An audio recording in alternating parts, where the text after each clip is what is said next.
హల్లెలూయా. ప్రభువైన యేసు క్రీస్తు పేరిట మీ అందరికి శుభములు తెలియజేస్తున్నానండి. ఈరోజు చాలా ప్రాముఖ్యమైన విషయాలు మనం ఆలోచిద్దాం.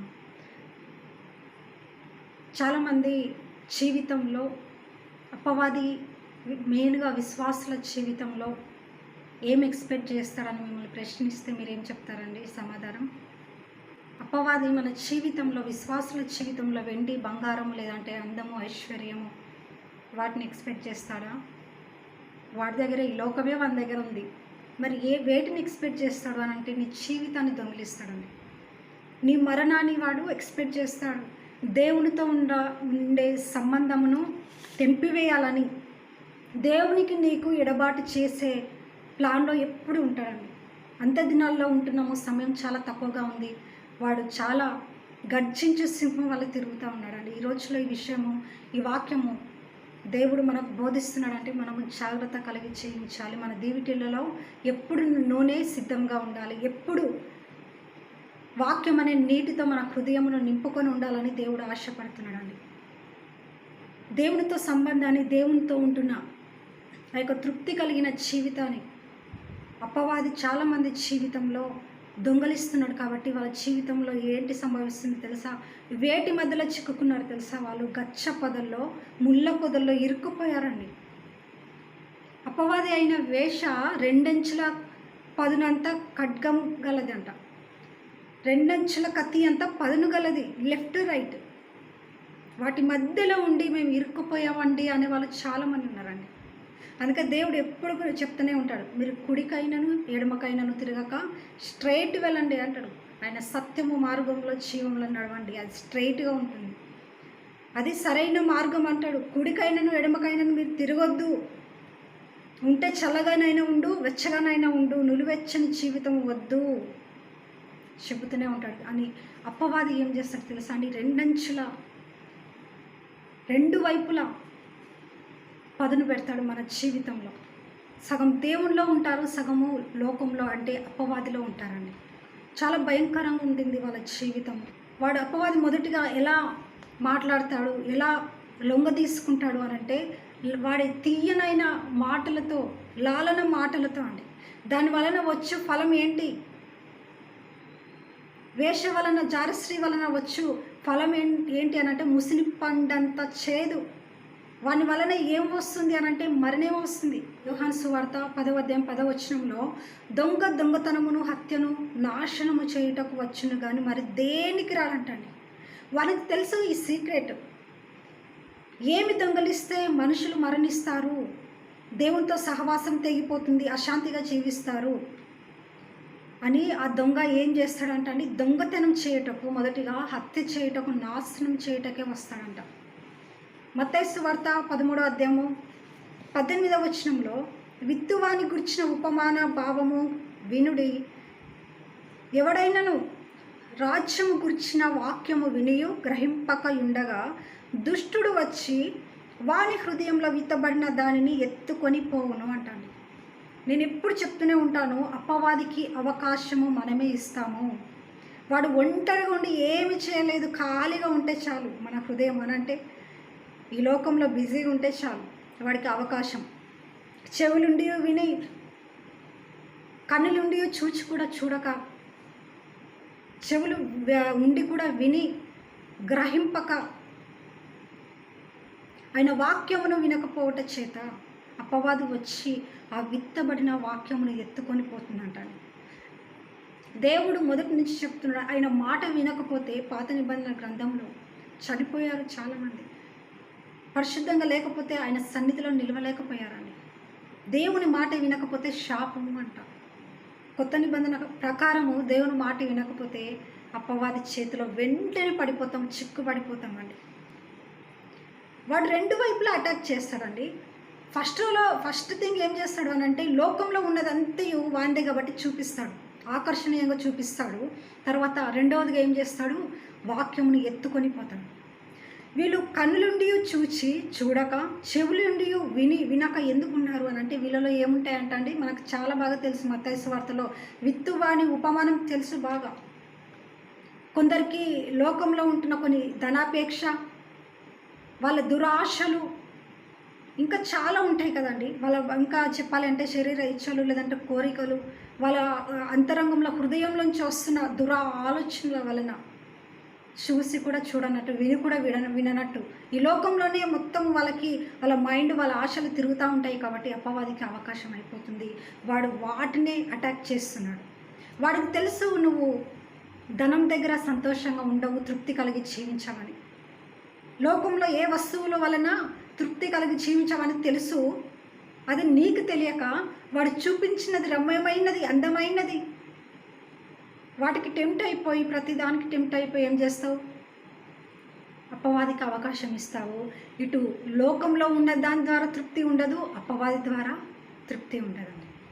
రెండంచుల పదును పెడుతుంది అపవాది, రెండు వైపులా పదును పెడుతుందండి. ఆది నుండి వాడు నరహంతకుడు, అబద్ధికుడు కాబట్టి ఆది నుండే చూద్దామండి. ఆది కాండము వాడు అటాక్ చేసింది ఆది నుండే కాబట్టి ఆది కాండము 3వ అధ్యాయం 1వ వచనం. అది ఆ స్త్రీతో, ఇది నిజమా? ఈ తోట చెట్లలో దేని ఫలమునైనను మీరు తినకూడదని దేవుడు చెప్పానా అని అడిగాను. ఏంటంటే అండి, ఎంత బాగా వస్తుందంటే అది అపవాది ఎప్పుడైనా అటాక్ ఏదో కోపంతోనే చేయడండి. కోపంతో చేస్తే మనం వింటామో మనుషులం. అపవాదికి చాలా బాగా తెలుసు మనల్ని ఎలా లొంగ తీసుకోవాలి. చాలా లాలన చేస్తారు జారస్త్రీ, అపవాది అయిన జారస్త్రీ. ఇది నిజమా? ఎలా లొంగ తీసుకోవాలో చూడు. ఈ తోటలలో ఉంటున్న, ఈ చెట్లలో ఉంటున్న ఆ వృక్ష ఫలములను దేవుడు తినొద్దని చెప్పాడు కదా అని అడిగినప్పుడు 6వ వచనం మీదుగా, స్త్రీ ఆ వృక్షము ఆహారమునకు మంచిది, కనులకు అందమైనదియు వివేకమిచ్చి రమ్మమైనదియు యుండుట చూచినప్పుడు దానిలో తీసుకొని తింటున్నాను. దేవుడు చెప్తాడు కదండి, వీటిలో నుండి మీరు తినకూడదు అని దేవుడు చెప్పినప్పుడు ఆ స్త్రీకి అది రమ్యముగా, అందముగా కనిపించలేదా అని నాకు డౌట్ వచ్చిందని అని అడిగాను. అందుకు స్త్రీ, ఈ తోట చెట్ల ఫలములను మేము తినవచ్చును, అయితే తోట మధ్యలో ఉన్న చెట్టు ఫలములను గుర్చి దేవుడు మీరు చావకుండునట్లు వాటిని తినకూడదని, వాటిని ముట్టకూడదని చెప్పనని సర్పముతో అనెను అంటండి. 2వ వచనంలో చూస్తే ఏం చెప్తుందంటే, దేవుడు చెప్పినప్పుడు ఏమని చెప్తున్నాడు? దేవుడు ఎప్పుడైనా మనం చెడిపోకూడదని ఆయన గద్దింపుతో చెప్తాడండి. మీరు చేస్తారు, అది తినొద్దు. నిజంగా దేవుడు చెప్పినప్పుడు అది రమ్యముగా లేదంటే అందముగా, కనులకు మంచిది, ఆరోగ్యానికి మంచిదిగా కనిపించలేదంటే కనిపించలేదండి. దేవుడు ఏదైనా ఒక సొంత కూతురితో, సొంత తల్లితో, సొంత భార్యతో చెప్పినట్టుగా మాట్లాడతాడండి. ఆ స్త్రీకి ఆ వృక్షము ఆహారమునకు మంచిది, కనులకు వివేకం ఇచ్చినది, రమ్యమైనదిగా ఎట్లానంటే అపవాది అలా చేస్తుందండి. మ్యాజిక్ అలా చేసేస్తుందండి. వాటిని అన్నిటినీ, ఈ లోకంలో ఉంటున్న వాటన్నిటిని అందంగా చూపిస్తుందండి. అందంగా చూపించినప్పుడు ఏం చేస్తుందండి? తినేస్తుంది. మొదటిగా అపవాది ఎలా అటాక్ చేస్తున్నాడు, ఈ లోకంలో ఉన్నదంతా చూపిస్తుంది. అది మనము ఏం చేస్తామండి? కోరిక కలుగుతుంది, ఇష్టం కలుగుతుంది, టెంప్ట్ అయిపోతాం. అది రమ్యముగా చూడడానికి అందంగా కనిపించినప్పుడు అవమ్మ ఏం చేసిందండి? టెంప్ట్ అయిపోయింది ఇంకా ఆమె పని. అపవాదికి అవకాశం. అది చూసినప్పుడు మెరుస్తుందంట, నిగనిగలాడుతుందంట. జారస్త్రీ పెదవుల నుండి ఏం గారుతుందంట అండి? తేనె గారుతుందంట. తేనెను చూస్తూ ఊరుకుంటారా? గబుక్కుమని లాక్కొని తినేస్తారండి. అలాగనే ఈమె అవకాశం ఎలా ఇచ్చింది అని అంటే, వాటి ఎందుకు కోరిక పుట్టింది. ఆ వృక్షమందు ఈమెకి ఆశ, వాంఛ కలిగింది. కోరిక ఆమెలో నుంచి దురాశ వచ్చిందండి. రెండవదిగా ఏం చేసిందంటే, దేవుడు విత్తిన ఆ వాక్యమును, దేవుని మాటను అపవాది దొంగిలించిందండి. దేవుడు అవ్వమ్మలో విత్తబడిన వాక్యమును అపవాది ఏం చేశాడు? దొంగలించాడు. వాడు డైరెక్ట్గా ఎప్పుడు అటాక్ చేయడండి. మనలో చిన్న అవకాశాన్ని చూసుకొని అటాక్ చేస్తూ ఉంటాడు. ఈ లోక ఆపేక్ష వలన, దేవుని మాటలు గ్రహింపక, ఈ లోకంలో ఉంటున్న వాటిని కోరుకొని ఇష్టపడి దేవుని మాటను గ్రహింపకపోతే ఆ జీవితము అతలాకుతలం అయిపోతూ ఉంటుందండి. అందుకే అవమ్మ జీవితంలో, ఆదాము జీవితంలో గచ్చ పొదలు, ముళ్ళ పొదలు మొలిపించాడండి. దేవుని మాట వినకపోతే వారికి నిజంగా లోతైన అనుభవం ఉండదు, భక్తిలో స్థిరత్వం ఉండదండి. ఇసుక మీద ఇల్లుని కట్టుకుంటే వారి జీవితంలో ప్రశాంతత ఉండదు. ఎప్పుడు తుఫాను వస్తుందో తెలియదు. ఏ టైంలో ఎలాంటి వరదలు, ఇరుకులు, ఇబ్బందులు వస్తాయి. అందుకే దేవుడు అంటాడు, నాకు వేరుగా ఉండి మీరు ఏం చేయలేరు. నా యందు మీరు నిలిచి ఉండని ఎడల వాడి తీగ వలె బయట పారవేయబడి ఎండిపోతాడు. తర్వాత అగ్నిలో వాటిని మనుషులు పోగు చేసి ఏం చేస్తారండి, పారవేస్తారు. తర్వాత నరకంలోనికి వెళ్ళిపోతారు, పాతాళంలోనికి వెళ్ళిపోతారు, కాల్చివేయబడతారు.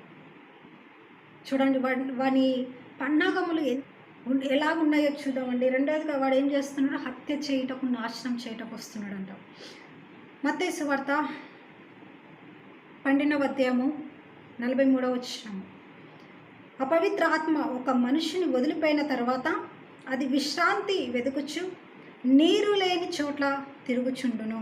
అంటే వాక్యం లేని చోట, నీరు లేని చోట అంటే వాక్యం లేని చోట. విశ్రాంతి దొరకనందున నేను వదిలి వచ్చిన నా ఇంటికి తిరిగి వెళ్ళదని అనుకొని వచ్చి ఆ ఇంట ఎవ్వరునూ లేక అది ఊడ్చి అమర్చి ఉండుట చూచి వెళ్ళి తనకంటే చెడ్డవైన మరి 7 దయ్యములను వెంటబెట్టుకొని వచ్చును.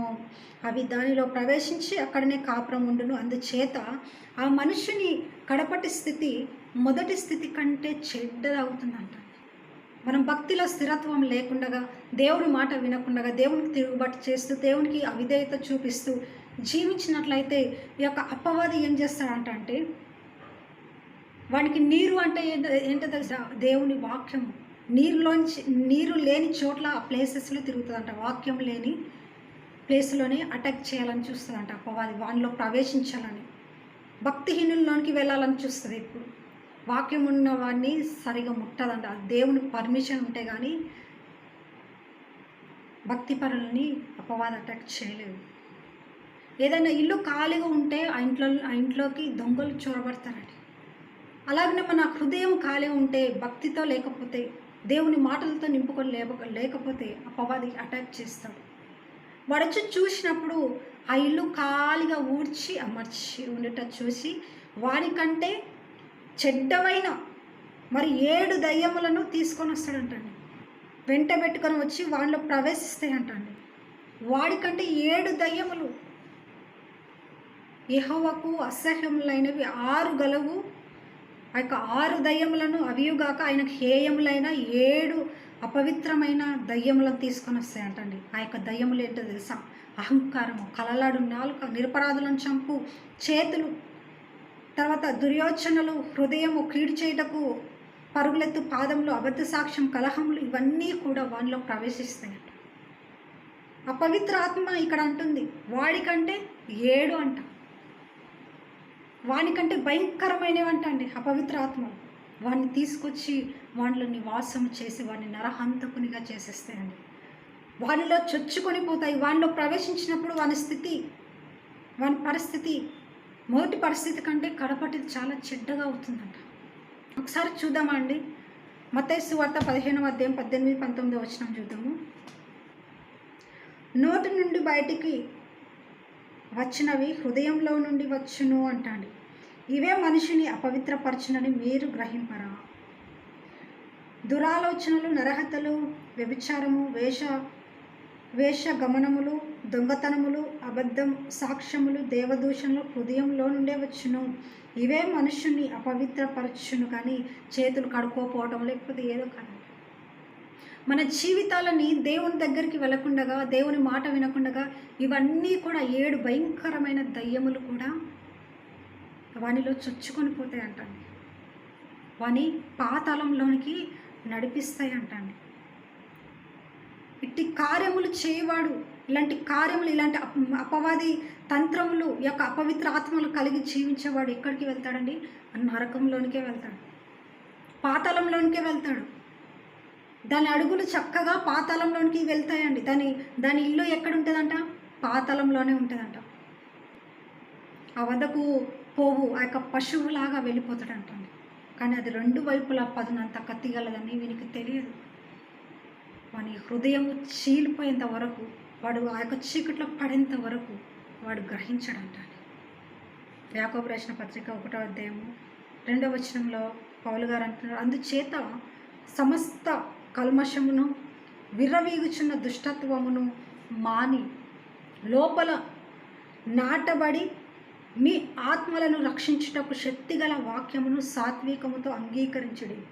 మీరు వినువారు మాత్రమయ్యుండి మిమ్మును మీరు పుచ్చుకొనకుండా వాక్య ప్రకారము ప్రవర్తించువారినై యుండుడి అంటున్నాడు.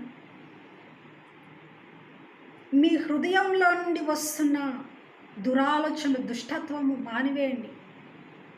ఇక కోపము, లేదంటే ఈ లోకంలో ఉంటున్న ఆశలు, దురాశలు, వీటి వలనే అపవాది మీలో అపవిత్రమైన 7 దయ్యములు ప్రవేశిస్తున్నాయి. మీ యొక్క రక్షణ జీవితాన్ని ఇవి చెరిపివేస్తాయి, నరకంలో, పాతాళంలో పడివేస్తాయి. కాబట్టి సమస్తమైన ఆ కల్మషమును, ఆ దుష్టత్వమును, దూషణ, అసూయ, వేషధారణ ఇవన్నీ మానివేసి మీ లోపల నాటబడుతున్న ఆ యొక్క విత్తనమును, శక్తి కలిగిన వాక్యమును మంచి మనసుతో, సాత్వికమైన మనసుతో గ్రహించండి. వాక్య ప్రకారము జీవించండి. మిమ్మల్ని మోసపుచ్చకుండా చూసుకోండి, మోసం చేయకుండా చూసుకోండి. వాక్య ప్రకారం జీవించండి. దేవుడు ఒక మాట అంటాడు కదా, ఒక్కడు నన్ను ప్రేమించిన ఎడల వాడు నా ఆజ్ఞలు గైకొంటాడు. అతడు నా తండ్రి వలన ప్రేమింపబడతాడు, నేను నా తండ్రి కూడా వెళ్ళి అతనితో భోజనం చేస్తామని చెప్తున్నాడు. చూడండి, అపవాదికి ఎవరో ఇవ్వరండి అవకాశం, మనమే ఇస్తామని. వాడు దూరిపోయి మన విలువైన జీవితాన్ని పాడు చేసేస్తున్నాడు, మన విలువైన జీవితాన్ని అతలాకుతలం చేసేస్తున్నాడు. కాబట్టి యాకోబు రాసిన పత్రికలో దేవుడు అంటున్నాడు, వినువారు మాత్రం కాక వాక్య ప్రకారం మీరు జీవించండి, వాక్య ప్రకారము మీరు నడుచుకోండి, సమస్తమైన దుష్టత్వం, దూషణ అవన్నీ మానివేయండి అంటున్నాడు. కాబట్టి ఈ వాక్యము దేవుడు ఆశీర్వదించి దీవించునుగాక. ఆమేన్. God bless you all.